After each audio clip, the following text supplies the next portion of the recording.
Shalom, salam sejahtera buat kita semua.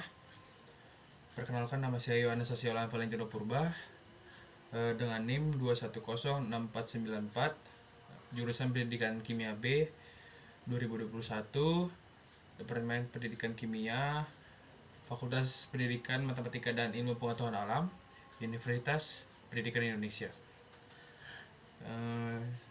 Saya izin berterima kasih kepada Bapak Sukapriyanta Pandia sebagai dosen mata kuliah Pendidikan Agama Kristen. Baik, di sini saya akan khotbah untuk memenuhi tugas UTS Pendidikan Agama Kristen. Sebelum itu, marilah kita bersatu dalam doa. Bapa di surga, terima kasih atas berkat pada hari ini. Kau sudah menyertai kami dari awal bangun tidur sampai pada saat ini. Terima kasih Tuhan. Sebentar kami akan mendengar sebagian dari firman-Mu. Kau berkatilah. Kau berkati hamba dalam berkata-kata agar menjadi berkat kepada orang lain. Terima kasih Tuhan. Dalam nama-Mu kami berdoa dan mengucap syukur. Haleluya, amin.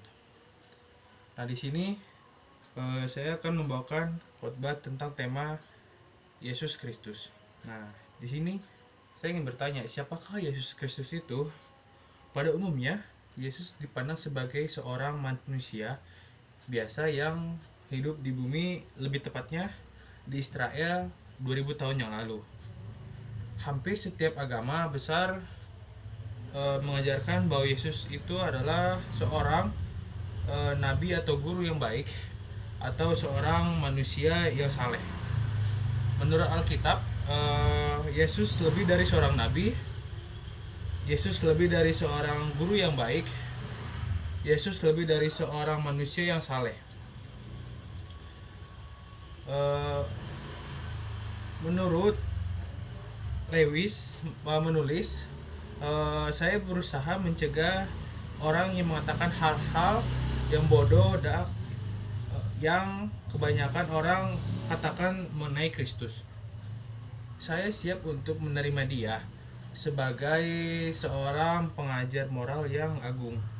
Tetapi saya tidak menerima klaim bahwa dia adalah Allah. Orang yang mengucapkan apa yang dikatakan oleh Yesus tidak mungkin merupakan sekedar seorang pengajar moral yang baik. Pernyataan Yesus dalam Alkitab bahwa dia adalah lebih dari seorang manusia terdapat pada Yohanes 14 ayat 6. Katanya, aku adalah jalan, kebenaran dan hidup. Tidak seorang pun yang dapat datang kepada Bapa kalau tidak melewati aku. Ada juga tertulis pada Yohanes 13 ayat 13.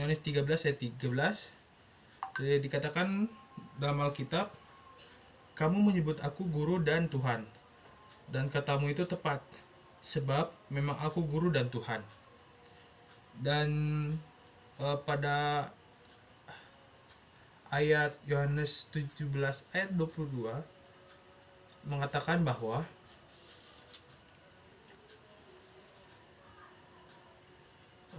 dan aku telah memberikan kepadamu kepada mereka kemuliaan yang engkau diberikan kepadaku, supaya mereka menjadi satu sama seperti kita menjadi satu.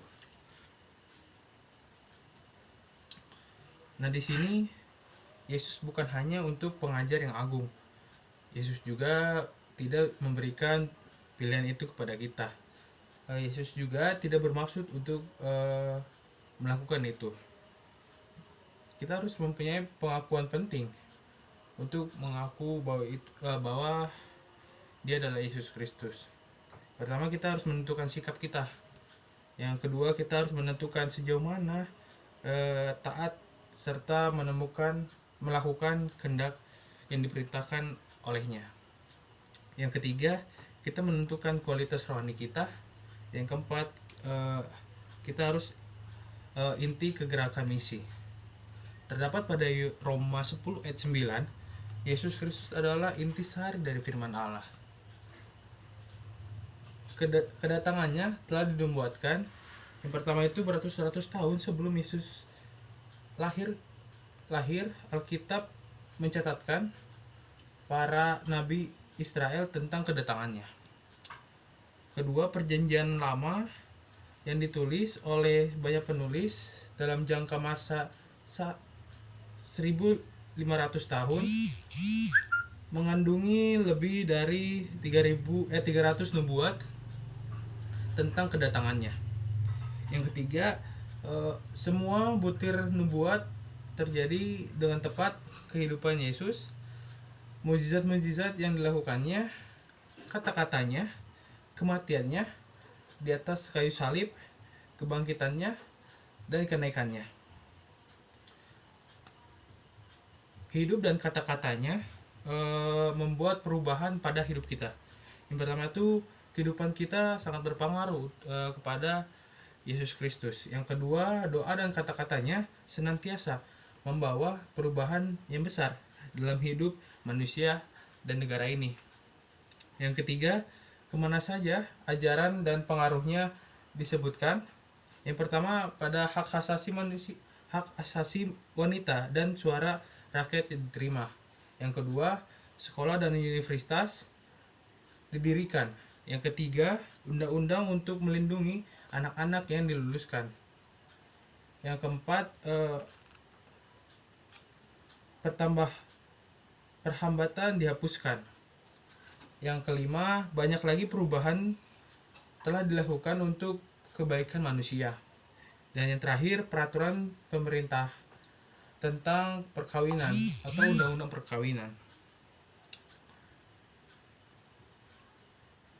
Nah, di sini Yesus Kristus mempunyai pekerjaan lain setelah naik ke surga. Berlainan dengan iman-iman yang lain yang tugasnya terputus-putus. Tetapi Yesus Kristus mempunyai tingkatan yang lebih tinggi, dan Yesus Kristus menjadi pengantar untuk berdoa syafaat bagi kita. Di sini kita bisa dikatakan Kristus adalah pemenang, pengutus, memberikan Roh Kudus kepada kita, berdoa bagi kita, menyiapkan tempat bagi kita. Ya, jaminan keselamatan. Standar Allah adalah kesempurnaan. Masalah manusia yang biasa dihadapi adalah biasanya ketidakpastian, ketidakmampuan, kekecewaan, bahkan frustasi yang mendalam atau penderitaan lahir dan batin. Apa problem besar manusia? Yaitu dosa.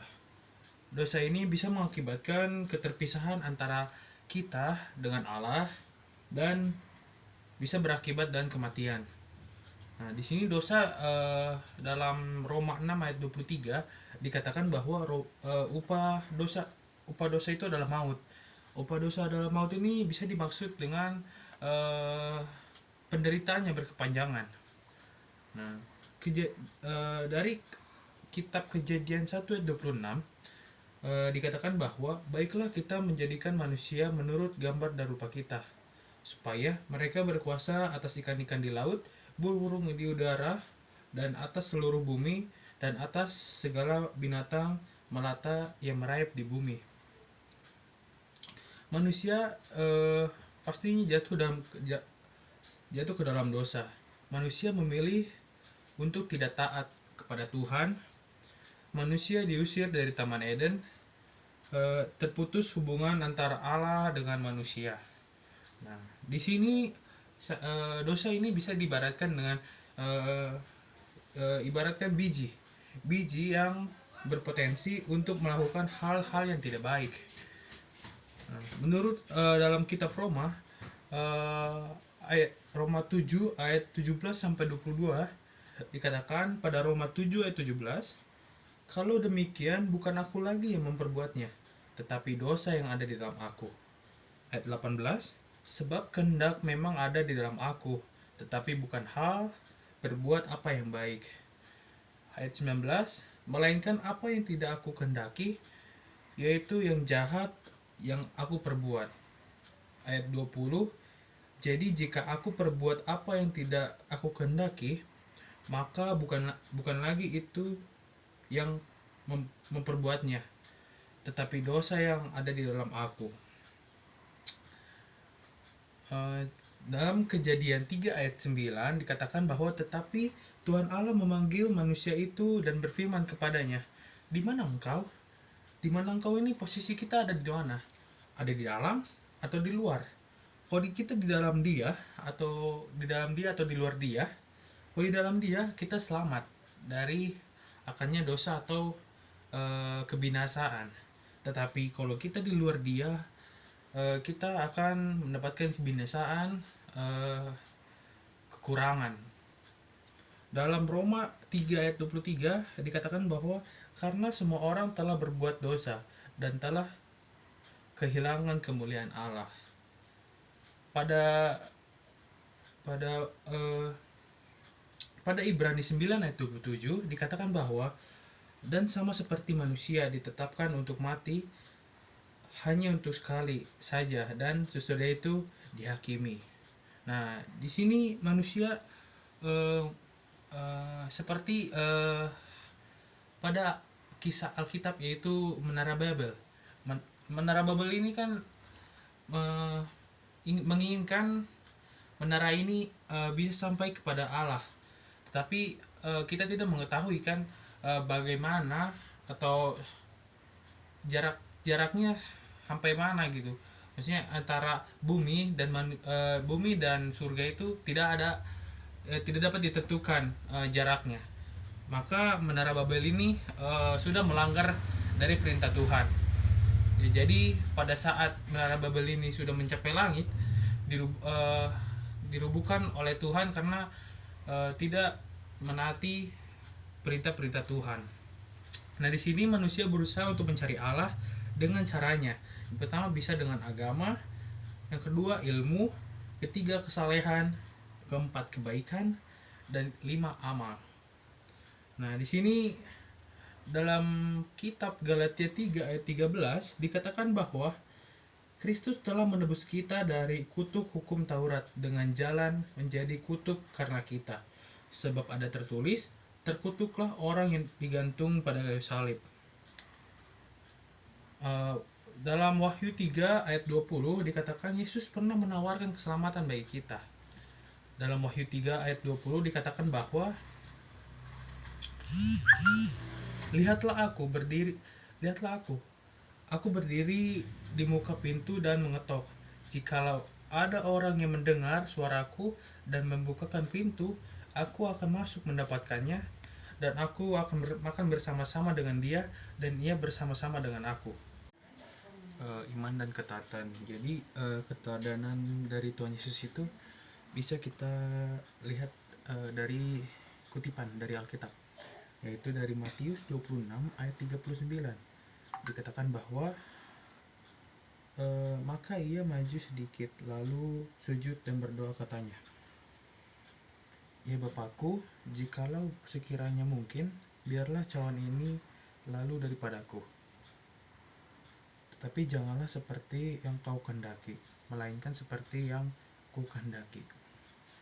Dan ada juga pada Filipi 2 ayat 8 dikatakan bahwa dan dalam keteladanan sebagai manusia ia telah merendahkan dirinya dan taat sampai mati, bahkan sampai mati dia di kayu salib. Nah, definisi taat di sini adalah menurut Matius 1 ayat 27, mereka semua takjub sehingga mereka memperbincangkan, katanya, "Apa ini? Suatu ajaran baru." Ia berkata-kata dengan kuasa, roh-roh jahat pun diperintahnya dan mereka taat kepadanya. Dan definisi taat itu bisa terdapat pada kitab 1 Korintus 7 ayat 19. Dikatakan begini, sebab bersunat atau tidak bersunat tidak penting, yang penting ialah menaati hukum-hukum Allah.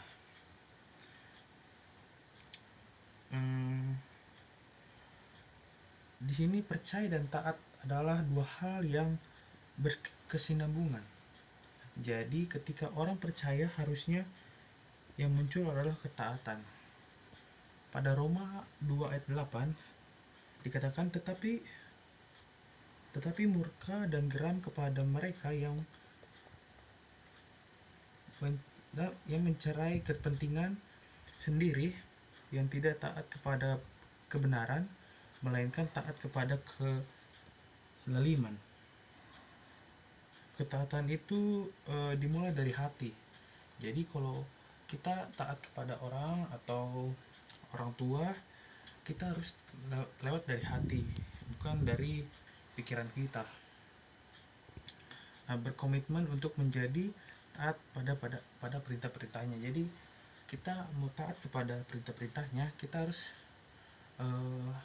lewat dari hati kita, apakah kita niat atau tidak.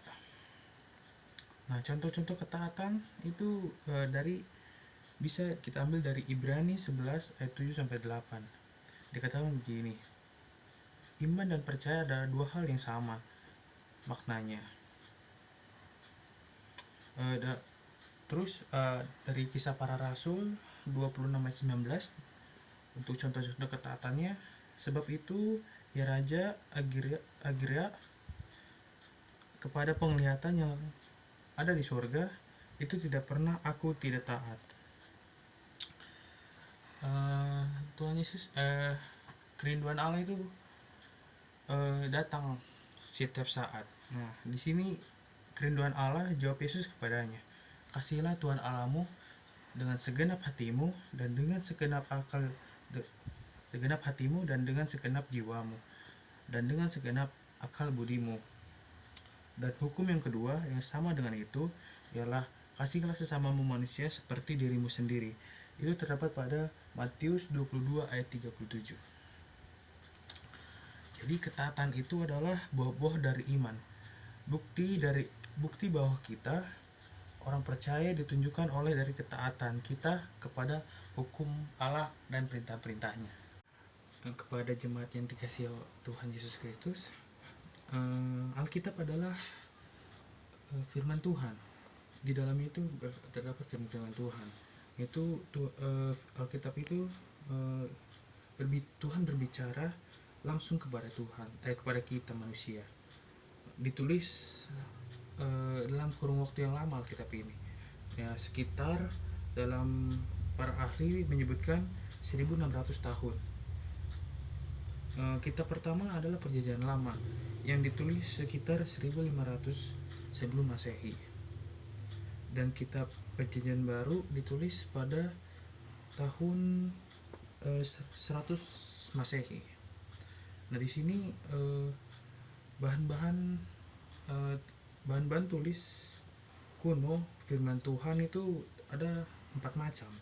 Itu dari batu. Batu itu seperti yang kita tahu, pada saat kisah Musa naik ke Gunung Sinai, dia membawa 2 loh batu yang dituliskan oleh Allah, yaitu terisi dari firman-firman 10 firman Tuhan yang dituliskan dalam 2 loh batu. Tetapi pada saat turun dia dari Gunung Sinai, 2 loh batu yang dituliskan oleh Allah itu jatuh dan pecah. Dan Musa pun balik lagi ke atas ke Gunung Sinai dan meminta mohon kepada Tuhan untuk menuliskan kembali 10 firman Tuhan tersebut. Tetapi Tuhan menolaknya. Dengan begitu Musa yang menuliskan 2 loh batu 10 firman Tuhan itu. Yang kedua adalah tanah liat. Yang ketiga adalah papirus, yang keempat adalah kulit. Di sini fakta-fakta menakjubkan tentang Alkitab. Yang pertama itu, Alkitab ditulis kurang lebih 1600 tahun yang lalu oleh kurang lebih 40 penulis Alkitab. Alkitab di sini memberikan pengetahuan kepada kita pada saat ini, yaitu pada seorang Isambard Brunei terinspirasi membuat kapal dari kapal Musa, yaitu waktu kapal Nuh, maksud saya itu kapal Nuh yang pada saat eh, terjadi air bah. Nubuatan tentang Tirus, kota Tirus pada Yehezkiel 26 ayat 1 sampai 14. Yang pertama, penglihatan Daniel terjadi pada tahun 550 sebelum Masehi. Yang kedua, kematian Alexander yang terbaginya menjadi 4 kerajaan adalah tahun 323 sebelum Masehi. Yang ketiga, selisih penglihatan itu adalah 227 tahun. Tertulis pada Daniel 8 ayat 26 sampai 27 dan dalam 2 Timotius 3 ayat 16. Di sini saya ingin menjelaskan tentang ada 2 penulis atau juru tulis yang pada saat menuliskan Alkitab. Itu pertama ada juru tulis. Juru tulis itu yang mengerjakan sangat serius dalam menulis Alkitab, karena dengan kesalahan kecil apapun bisa membuat perbedaan besar pada Alkitab tersebut. Kedua adalah Masoret. Masoret di sini adalah kelompok juru tulis juga, tetapi mereka membuat peraturan yang sangat ketat. Mereka menghitung setiap ayat, kata, dan huruf dari kitab-kitab Perjanjian Lama yang mereka salin. Mereka juga menghitung berapa kali sebuah huruf digunakan, dan ayat, kata, dan huruf mana yang tepat di tengah buku tersebut. Apakah akurat semua salinan Alkitab tersebut?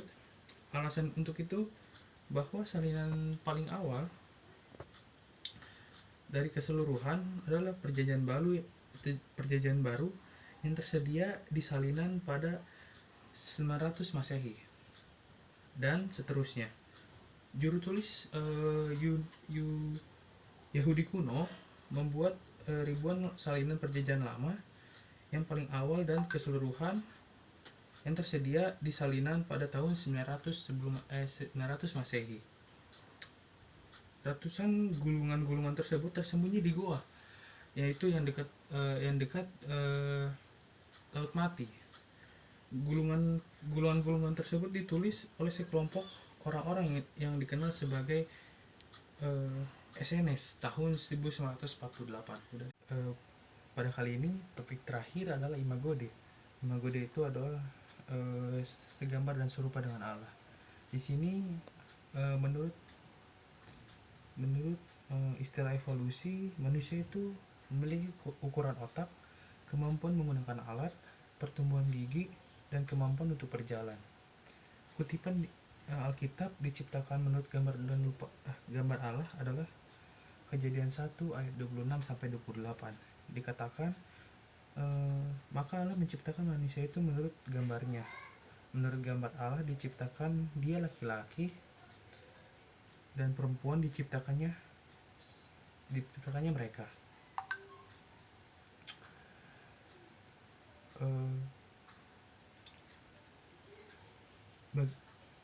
Seperti Allah kita dapat berpikir. Seperti Allah kita juga dapat untuk berkomunikasi. Seperti Allah kita dapat menciptakan sesuatu. Seperti Allah kita dapat apresiasi keindahan, ya. Seperti Allah kita juga bisa untuk bergerak pada roh Dia. Seperti Allah manusia juga bisa untuk mengevaluasi dan menilai. Seperti Allah, manusia juga bisa untuk mengasihi. Nah, pada bagian ini manusia memiliki tujuan, yaitu yang pertama mematuhi perintah-perintah Dia, yaitu perintah-perintah Allah. Yang kedua adalah manusia bertujuan untuk belajar. Yang ketiga adalah manusia akan bertambah jumlahnya. Nah, di sini manusia berbeda dengan hewan atau makhluk-makhluk yang lain. Kenapa? Karena manusia itu memiliki akal budi, bahasa, kreatif, moral, dan emosional. Manusia diciptakan sangat istimewa yang dibuat oleh Allah. Manusia diciptakan untuk menikmati dengan Allah. Manusia diciptakan juga untuk menyembah dan memuliakan Tuhan Allah. Jadi di sini Imagode adalah serupa dan segambar dan serupa dengan Allah. Jadi kita harus mematuhi perintah-perintah Allah sesuai dengan yang dikehendakinya. Amin. Marilah kita bersatu dalam doa. Bapa yang baik, Bapa yang bertahta dalam kerajaan surga, terima kasih atas berkat-Mu pada hari ini. Kami sudah mendengarkan dari sebagian dari firman-Mu. Semoga firman-Mu ini menjadi teladan buat kita dan dilakukan pada kehidupan sehari-hari. Terima kasih Tuhan, banyak dosa dan pelanggaran kami, sengaja atau tidak sengaja. Ampuni Tuhan, agar tidak terhalang anugerah yang diberikan-Mu kepada kami. Terima kasih Tuhan, inilah doa kami dalam anak-Mu Yesus Juru Selamat kami yang hidup. Haleluya, amin.